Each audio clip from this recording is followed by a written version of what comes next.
ओम शांति। आज का अव्यक्त महावाक्य 23 अक्टूबर 1975 से लिया गया है, जिसका शीर्षक है संगठन का बल अर्थात एक ही संकल्प। दीदी जी के साथ अव्यक्त बाप दादा की मुलाकात। रूहानी यात्री जो डबल यात्रा करने आते हैं, एक मधुबन की यात्रा, दूसरी विशेष मधुबन में रूहानी यात्रा। तो डबल यात्रा करने वाले यात्री जो भी आते हैं, वह आराम से अपनी यात्रा सफल करके जाते हैं। सब संतुष्ट रहते हैं। गाया जाता है कि यदि दिल बड़ा है तो जगह भी बड़ी है। स्थूल जगह भले ही कम हो, लेकिन आने वालों की, स्वागत करने वालों की और सेट करने वालों की दिल बड़ी है, तो जगह की कमी महसूस नहीं होगी। फिर 63 जन्मों की हुई यात्राओं से तो सब सेल्वेशंस संगम की यात्रा पर ज्यादा मिलती है। वह जड़ चित्रों की यात्रा कितनी मुश्किल होती है। आप लोग भी तो यह देख रेख करती हो कि हमारा संगठन एक संकल्प वाला कहाँ तक बना है। शास्त्रों में गायन है कि ब्रह्मा को संकल्प उठा कि सृष्टि रचें, तो सृष्टि रची गई। यहाँ अकेले ब्रह्मा की तो बात नहीं, लेकिन ब्रह्मा सहित सब ब्राह्मणों का भी जब एक साथ यह संकल्प उठे कि अब हम सब एवर रेडी हैं और नई दुनिया की स्थापना होनी ही चाहिए या होगी ही, ऐसा दृढ़ संकल्प जब ब्राह्मणों के अंदर उत्पन्न हो, तब ही सृष्टि का परिवर्तन हो, अर्थात नई सृष्टि की रचना प्रैक्टिकल में दिखाई दे। इसमें भी संगठन का बल चाहिए। एक दो का व सिर्फ 8 का नहीं, लेकिन सारे संगठन का एक संकल्प चाहिए। संकल्प से सृष्टि रचना, इसका रहस्य इस प्रकार से है। संकल्प उत्पन्न होगा और सेकंड में समाप्ति का नगाड़ा बजना शुरू हो जाएगा। एक तरफ समाप्ति का नगाड़ा, दूसरी तरफ नई दुनिया का नजारा साथ साथ दिखाई देगा।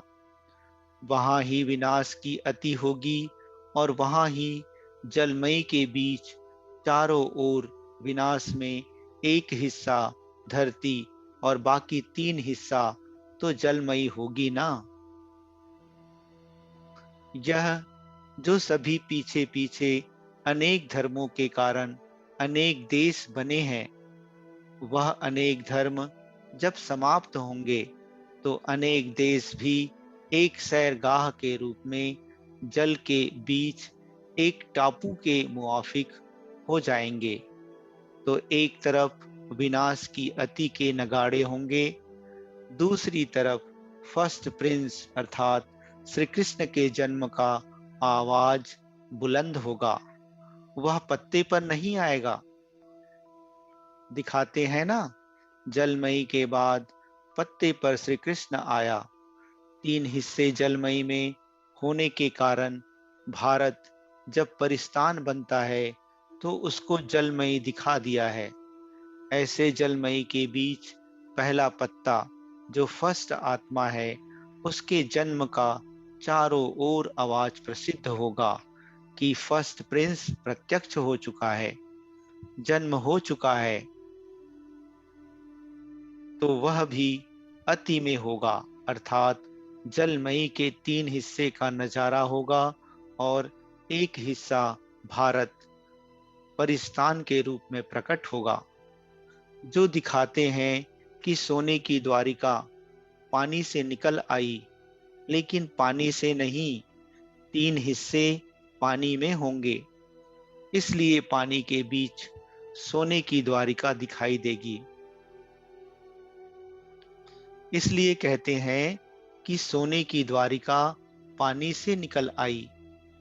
सिर्फ उस बात का पूरा वर्णन नहीं कर सके हैं, और उसी समय पर फर्स्ट आत्मा के जन्म की जय जयकार होगी। ऐसे नजारे सामने आते हैं तो पुरानी दुनिया के महाविनाश का नगाड़ा और नए फर्स्ट प्रिंस के जन्म का नजारा साथ साथ दिखाई देगा।